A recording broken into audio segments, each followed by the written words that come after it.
collision course with the world's deadliest predators. Do we stand a chance when predators attack? Bears are iconic symbols of nature, a treasure to see in the wild when kept at an appropriate distance. Some 30 million years ago, bears and dogs looked alike, having evolved from the same carnivorous ancestors. Over time, they grew bigger and stronger and split into the 8 bear species we now know today. These bears all share a similar lethal package: powerful jaws and killer claws. But each species has a unique set of skills that sets them apart from one another. In the protected wilderness of Yellowstone National Park, a herd of elk graze what they can before the snow blankets the ground. But they are not alone. They share the park with a surprisingly stealthy hunter.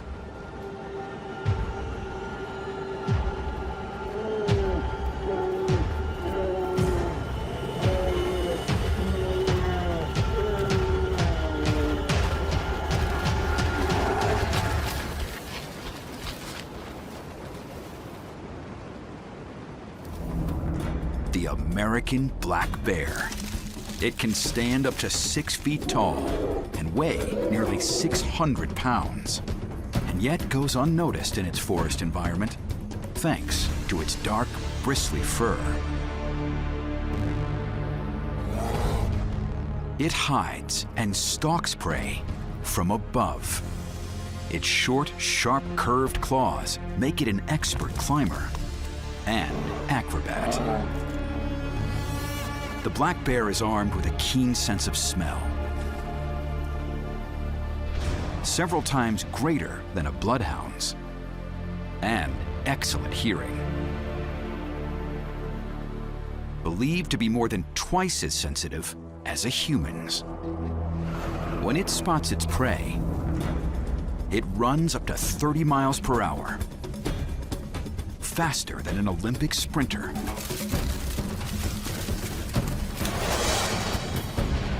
And tears into its victim with teeth over an inch long.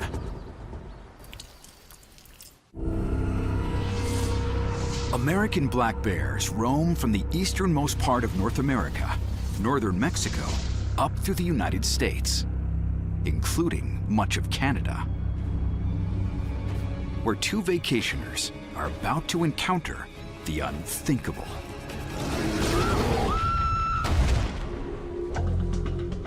Ontario's Lake Missinaibi Provincial Park. 130 miles of rugged coastline. The only access in is by boat. A young married couple is 2 days into an annual week-long camping trip.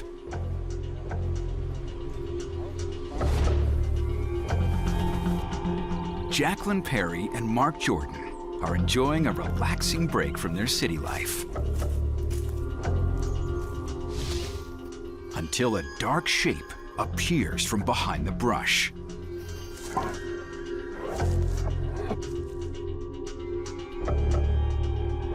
Jack! Bear!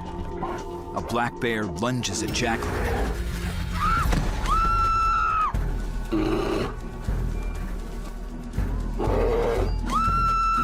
Mark grabs the bear around the neck and tries to pry it off her.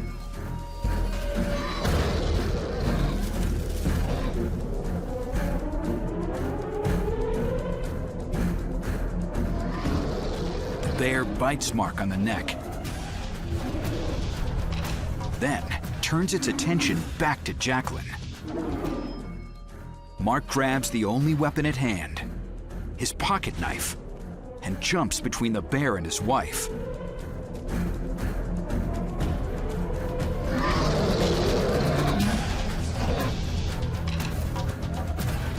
They battle for several minutes.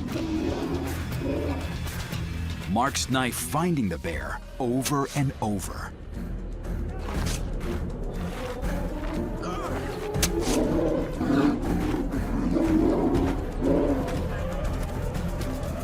Until the bear backs off. Mark picks up his wife's limp body.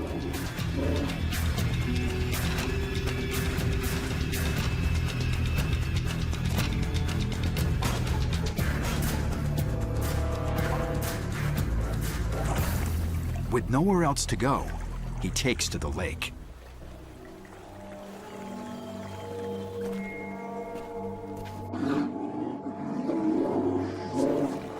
And just as Mark reaches the boats, the bear abruptly turns and walks back through the camp, disappearing into the bush from which it came.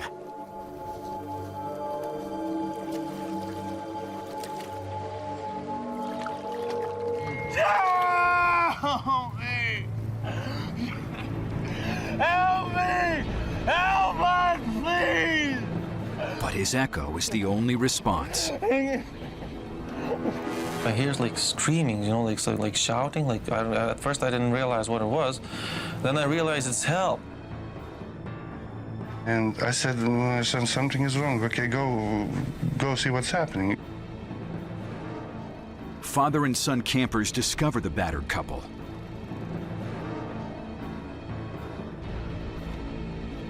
So I grabbed this boat canoe to pull it to the shore, and I look, oh my God, and the canoe is like half filled with like red water, you know, bloody water.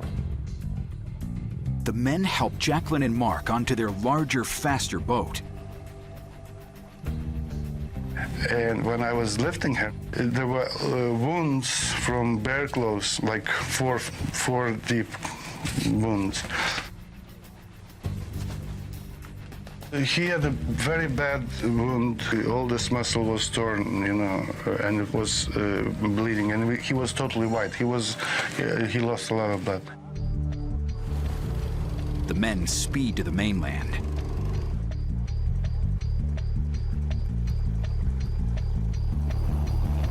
When they finally reach shore, Mark gets the help he needs. But Jacqueline doesn't last through the trip.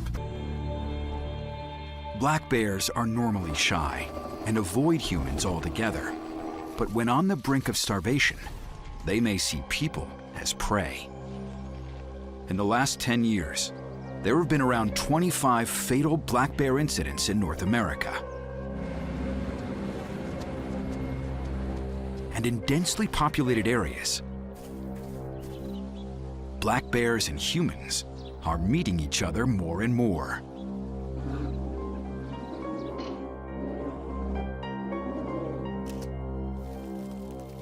Adapting their behavior in bold and unpredictable ways.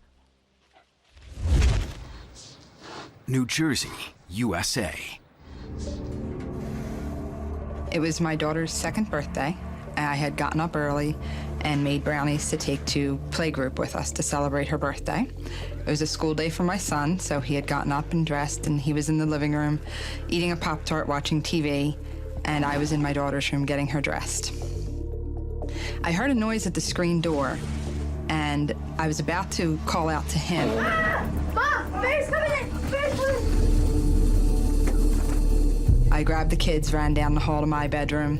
We closed the door and called 911. Close the door! It was terrifying. I was scared for my children. There's a bear at the door. There's a bear at the front door of the house. Yes. Oh my God, it's in the house! It's in the house! We just heard the noise, it's in the house! The black bear breaks in, looking for a meal. She opened a cabinet and ate Ovaltine and Pastina and dry cereal and all kinds of stuff like that. The bear ignored the humans cowering in the bedroom, and no one was hurt. But the family learned of the danger in their backyard.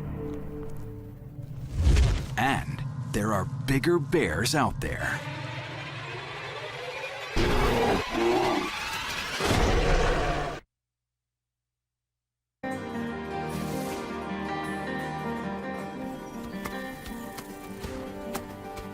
The elk in Yellowstone work double time to protect their calves from hungry bears. It'll be weeks before this calf's legs are strong enough to outrun predators.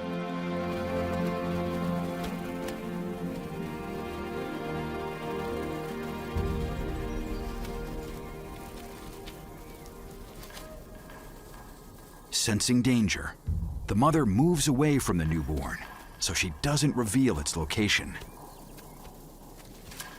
A newborn's scent is so faint, few predators will even know it's there.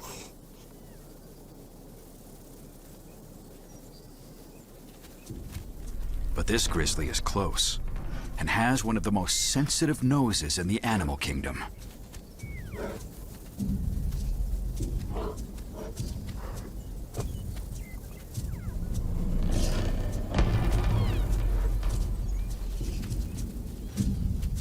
This mother and her 2 cubs are famished after 6 months of winter sleep. And hidden all around them is a feast. This baby elk is without defense.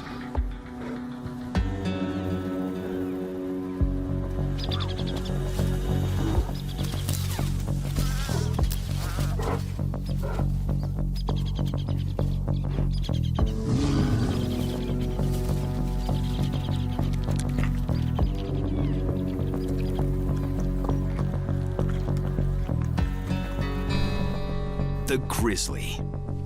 This brown bear is one of the largest land carnivores in the United States, weighing up to half a ton and standing at 9 feet tall.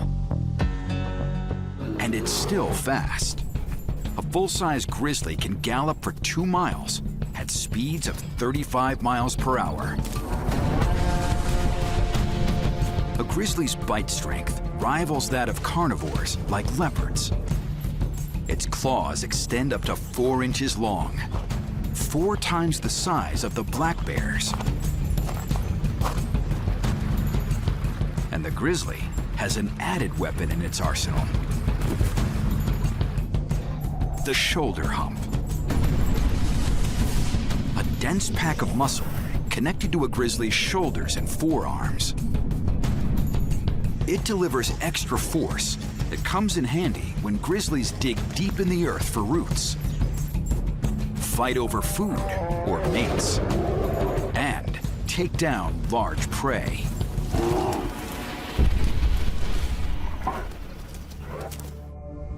These massive mammals once roamed throughout the mountainous regions of the western continental US, Alaska, and Canada.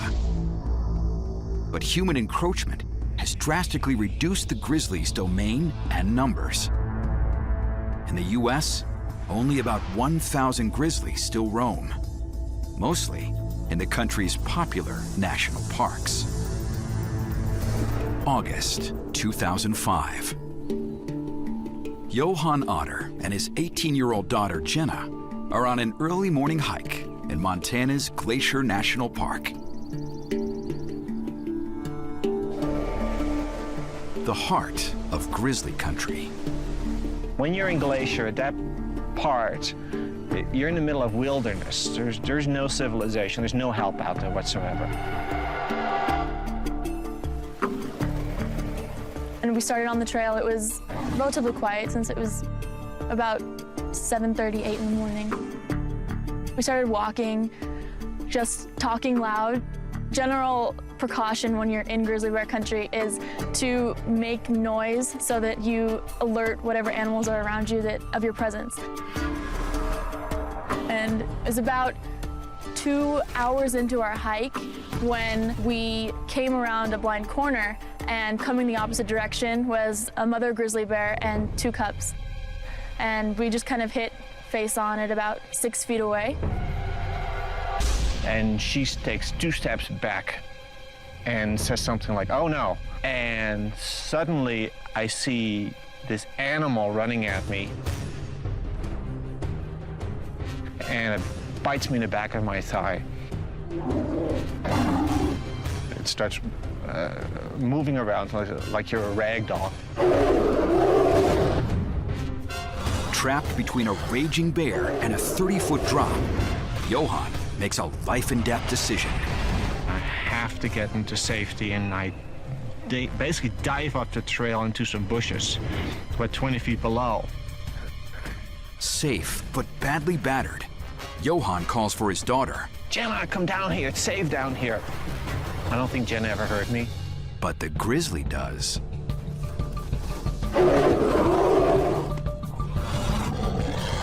I remember still seeing the bear popping its head up, looking down at me, and just running down. And this animal has incredible speed.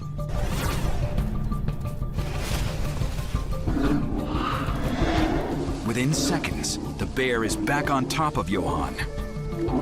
The bear's on top of my backpack, pulling me back and forth, back and forth. And it was digging on top of my skull as if, you know, a dog digging for a bone. I felt the paws on my neck at one point and a lot of pressure right here. And that basically cracked some of the vertebrae right there. I could feel that was going. I knew that the bottom of my neck had been broken because the force of the bear on top of it, I kind of felt something crack. Desperate, Johan believes his only chance at survival is to fight back.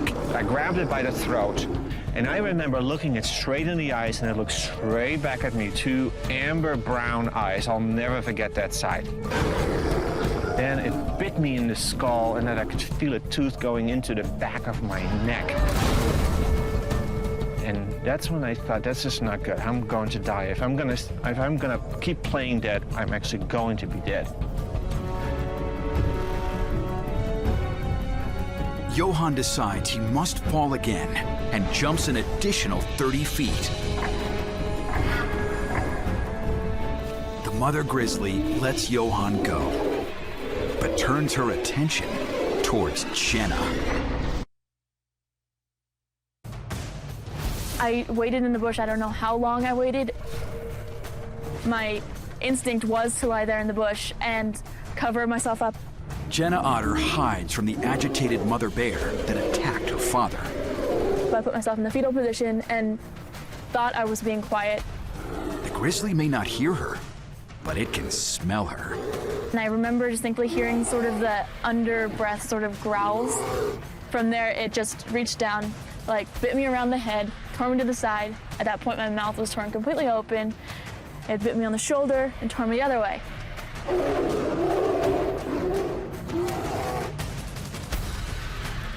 Mother bears will react aggressively if they sense their vulnerable cubs are in danger.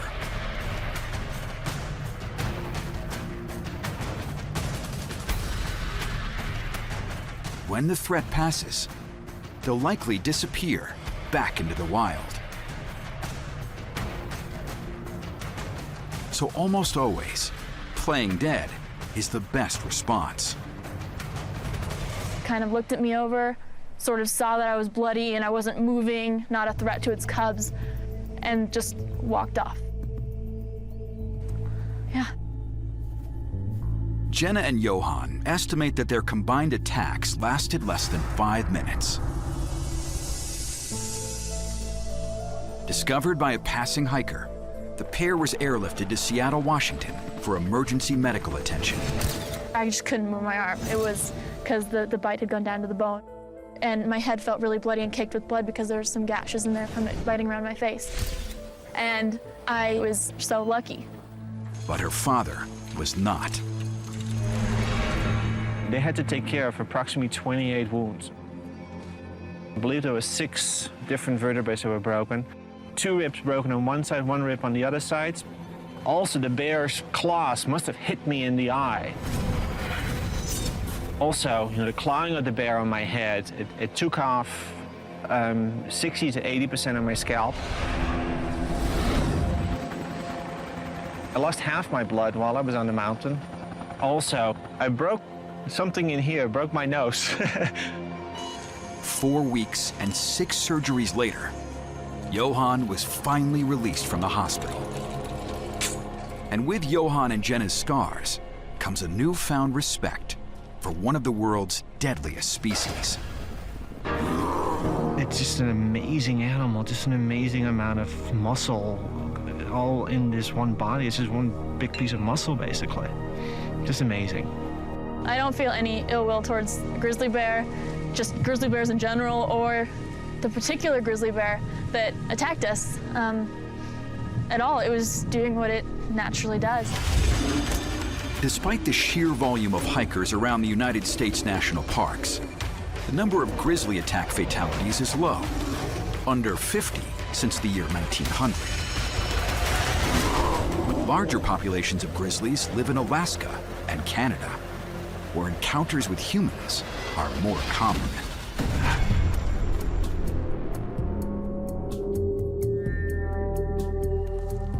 British Columbia, Canada, August 1994.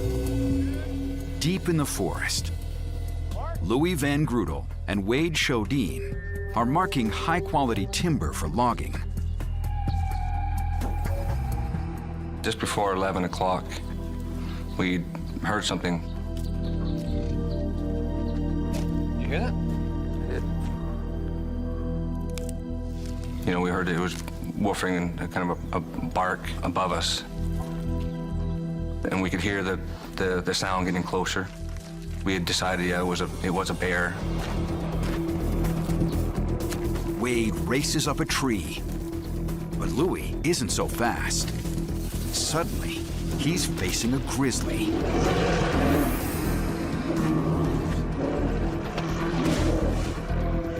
With one blow of its paw, the bear shatters his hand.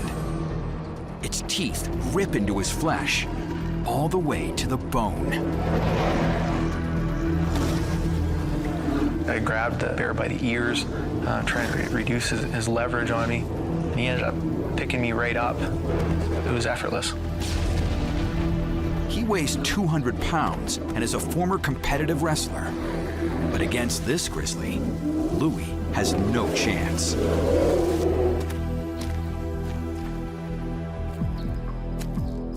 Wade watches from above as the bear tears his friend to shreds. I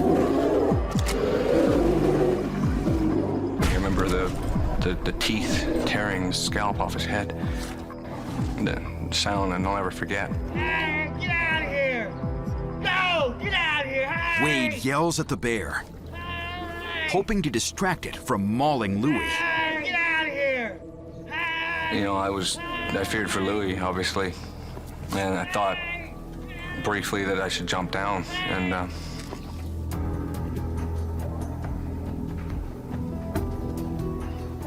then I thought there was no good that I could do to assist at this point. Basically stay in the tree, trying to coerce it, get it to come over to me to, you know, leave him. But he doesn't realize grizzlies can climb. To my horror, this bear grabbed on the tree with both front feet and just proceeded to pull himself straight up. Seconds later, the bear is 35 feet up the tree. Having just witnessed what happened to Louis, I mean, it was terror.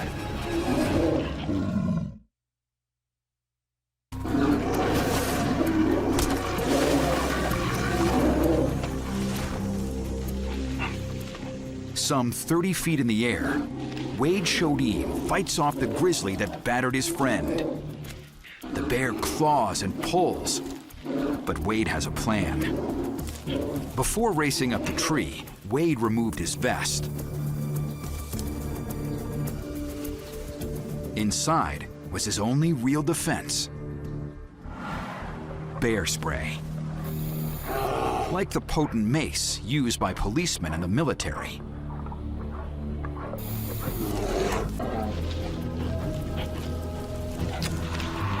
Wade drops from the tree and runs to his vest.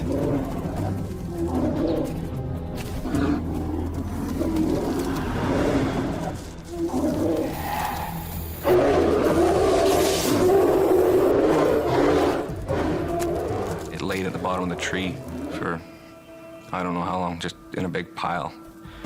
I looked at it and I thought, God, I killed this thing. Then it did start to move, and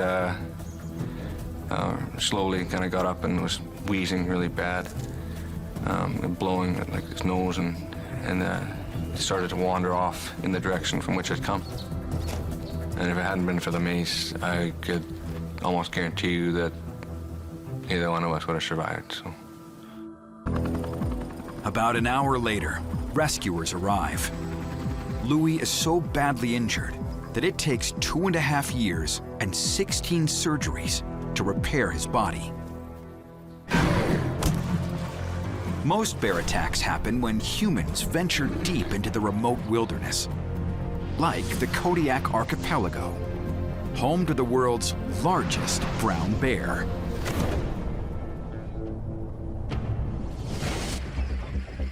The Kodiak bear is a giant grizzly. Males stand around 9 feet high and weigh some 700 pounds.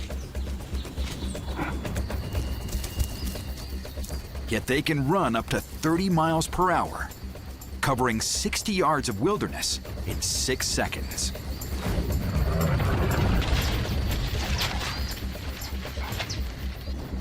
Their paws are larger than a man's face, and their curved claws and spike-like teeth can shred an animal in an instant. These massive bears depend on an annual cycle of food sources to keep them alive. In the summer, Kodiaks crave an especially tiny but critical meal: wild berries. In the fall, they gather near streams, waiting for fatty salmon to arrive back from their migration. But when climate change causes crops to fail and rivers to run dry, these hungry bears will pounce on whatever food they can find.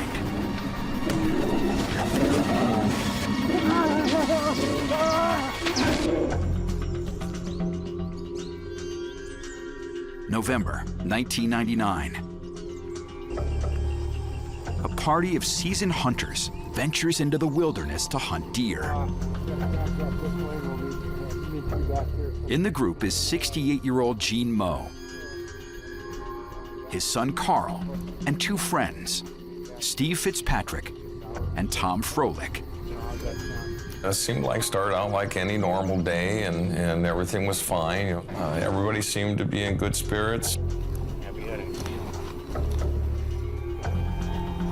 Typically, you want to stay together, but things happen where you end up alone, or your partner's gone a different direction, or you just don't know where each other's at, and you can go by each other and not see each other sometimes. The hunters know the woods well, and know they have entered a world where danger may lurk behind every tree. The thought of being attacked by a bear is in the back of our minds, but we try to shrug that off because you could just be wandering around completely paranoid if you kept thinking that all the time. But the thought's always there. And that's probably the last thing you want to run into on a trail is a bear. He's going to win. By 2:30, the hunters have hiked a couple of miles into the forest.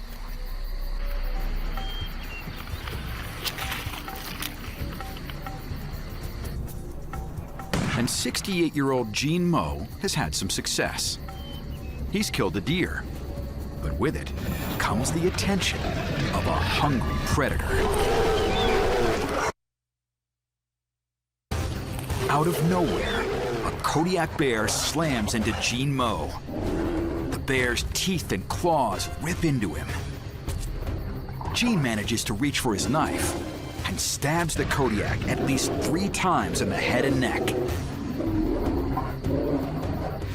Finally, he gets a break and struggles to his gun. The bear drops dead. Gene escaped the surprise attack, but he's not out of the woods just yet. Blood pours from deep wounds in his arm and leg. He needs help, fast. It was about 3:30, 4 o'clock. Hearing the breakers on the beach, just, quiet.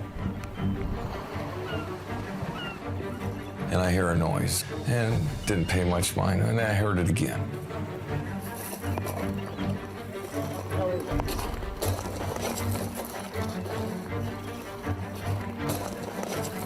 We looked down the end of the beach. There he is. And there was Gene. He was covered in blood. His clothes were all ripped to shreds. All the meat in his arm was hanging down below his hand. His leg was sliced open where you could see the pants and the blood and the muscles and everything. I had not seen anything like that at all.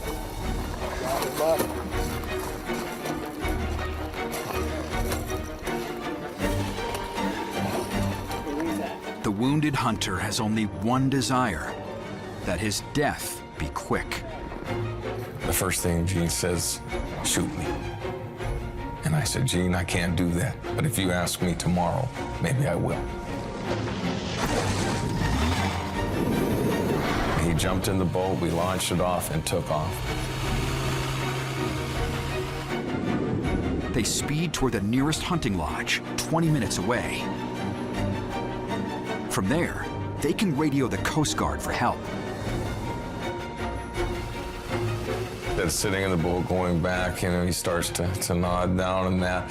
You wonder, is he going to be okay, or is he going to die? It's hard to tell.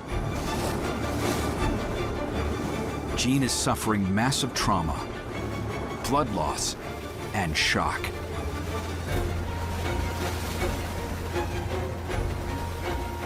All he could say, as I recall, is he was so freezing, he was so cold.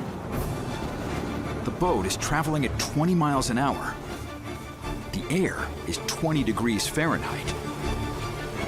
Inside the boat, the temperature is near zero.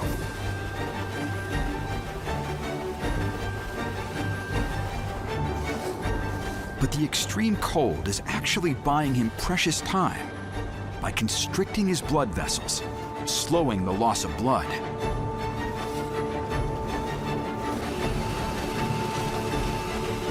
Next thing we know, here comes the helicopter. It was the Coast Guard out of Kodiak.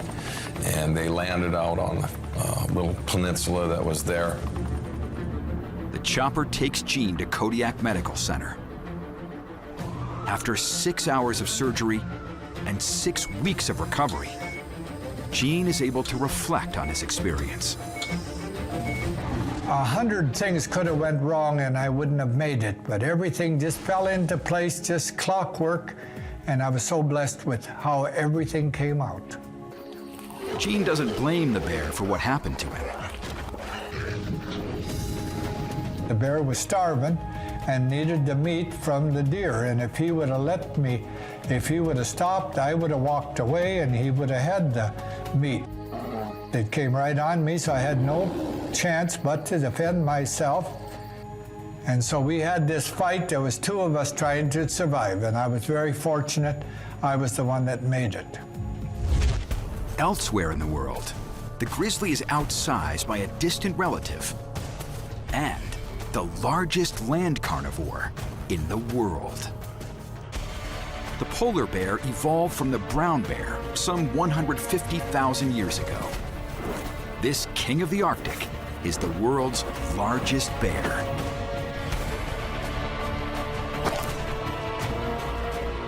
Adult males can weigh nearly a ton.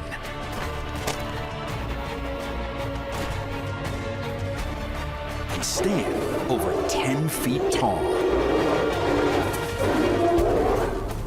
Despite their size, they're still fast. A polar bear can sprint up to 25 miles per hour on land and swim at 6 miles per hour underwater. A polar bear's teeth are closer in many ways to lions or tigers than to their grizzly cousins. Meat slicers, not plant grinders. And so are their claws. Sharp enough to keep other enormous animals from getting away. and for getting a grip in a slippery world of ice.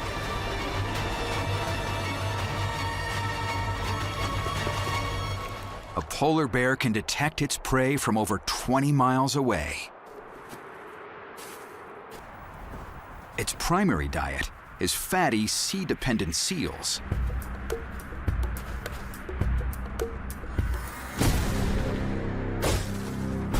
The bear uses its weight to bash in the roof of a hidden seal's den. Then finishes the job with its torpedo-shaped head. Perfect for squeezing into small holes in the ice and dragging out the heaviest of meals.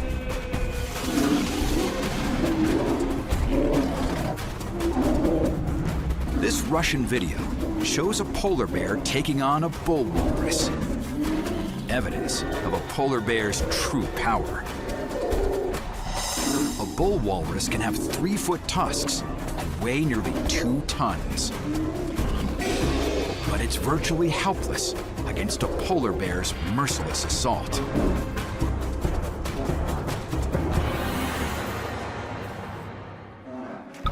Polar bears are found in pockets across the Arctic, Alaska, Canada, Russia, Greenland, and Norway.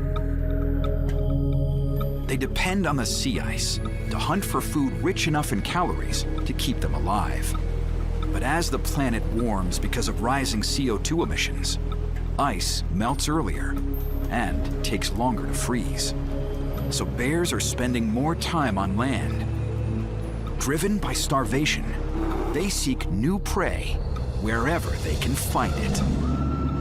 I definitely felt like I was being hunted.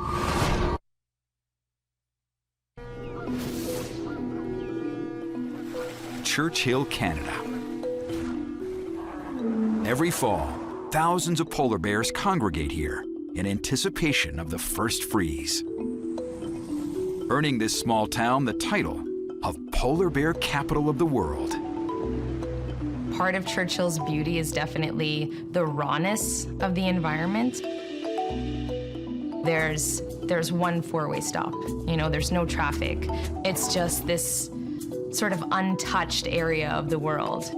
Montreal native Erin Green first visited Churchill in 2012 to work as a waitress during polar bear season. I liked it so much that I decided to come back the next year and experience the summer months as well as the winter months. I had seen my first bear in town the first year, just sort of on the other side of the railroad tracks from the town. To actually see a bear for the first time myself in town, I think that was quite an awakening for me. On her second year, Erin got up close and personal with the town's famous predator while walking home from a Halloween party with her friends. I left around 5 o'clock in the morning. I remember it being fairly cold that night. My house was approximately a block away from the house that the party was at. The walk should have taken less than 5 minutes. Then we left their house, took a couple of steps onto the street, and my friend Nikki happened to look over her right shoulder, and she said, "Oh my God, guys, there's a bear." And then all of us kind of looked over and saw the bear just running towards us. Without a weapon for protection, Erin and her friends act out of instinct. Our first reaction was to run, but the bear was so fast, there was literally nothing that I could do. The bear heads straight for Erin, and her friends run for help. The bear grabbed me and bit onto the back of my head, and I'd never felt anything that violent before. I tried to punch overhead and just try to get it in the sensitive area, but I was just being overpowered by the bear. Erin's punches don't faze the giant polar bear. At that point, he picked me up from the shoulders. I was a good 5 feet off the ground. It was a blur of paws. I was just like a rag doll and being tossed around. If I was gonna get out of the situation, I would need somebody to come and help me. Erin's losing blood fast. her world begins to fade. When I looked around, I couldn't see anyone. It's me and the bear, and this isn't a fight that I'm gonna win. At that point, I don't think I was screaming anymore. All of a sudden, I start to hear a man's voice. The polar bear dropped me, and somebody was distracting the bear. This was my chance to get away. And so I remember looking up and seeing a bright light, which was the doorway of the man's house. And I thought, I have to get inside that house. And I ran for it. Erin musters what little strength she has left and runs to safety. And actually, as I was running, I tripped because I didn't realize that the bear had ripped open my knee. I just got right back up and just ran like hell. And I'm pressing my scalp into my head because I'm pretty sure that if I take my hand off, that I'm either gonna bleed to death or that part of my head's just gonna fall off. Erin hears screams behind her as she finally makes it to the open door. I remember going up the stairs of the house. I remember the yellow glow of the light. My thoughts were, I need to get to a phone immediately and I need to call for more help. Oh my God, there's a bear! Oh, there's a bear? I just got bitten by a bear! I just got bitten by a bear! Okay, do you need an ambulance? I just got bitten by a bear! I need help! As I'm inside, there's lots of gunshots going off. There's just people screaming and this whole chaotic situation that was happening outside. This lady comes down the stairs in a bathrobe and she sees me bleeding uncontrollably from my head. I tell her that I was just attacked by a polar bear. She says, okay, we need to get you into the bathroom. And then she tells me that she's a nurse and that I need to trust her. The woman wraps a towel around Erin's head as they wait for an ambulance to arrive. Shortly after, the gunshots and screams cease from outside. My scalp was partially removed, and the polar bear had severed 3 arteries. He took a piece of my ear off. I had bruising pretty much all over my body. I had a concussion. I had puncture wounds in my shoulders, a little bit across my chest. The polar bear also scratched my belly and cut open my knee. Erin's injuries resulted in more than $13,000 in medical bills, but her love for bears and the city of Churchill remains the same. One of the first questions was if the bear was okay. I later found out that not only the polar bear that attacked me died that night, but unfortunately, they killed another bear as well that evening. We live in a town that there's the potential that polar bears can come into town. That's part of the charm that Churchill and people who live in Churchill have. We've created a system where we can both live in harmony when you're dealing with the world's largest carnivore and a town of 800 people that basically is the migratory path of polar bears. Then eventually something's gotta give. The world's last surviving bears are on the fight of their lives, reacting to human threats to their species' survival. As our planet changes, the world's predators are fighting back to take back what was and will always be wild.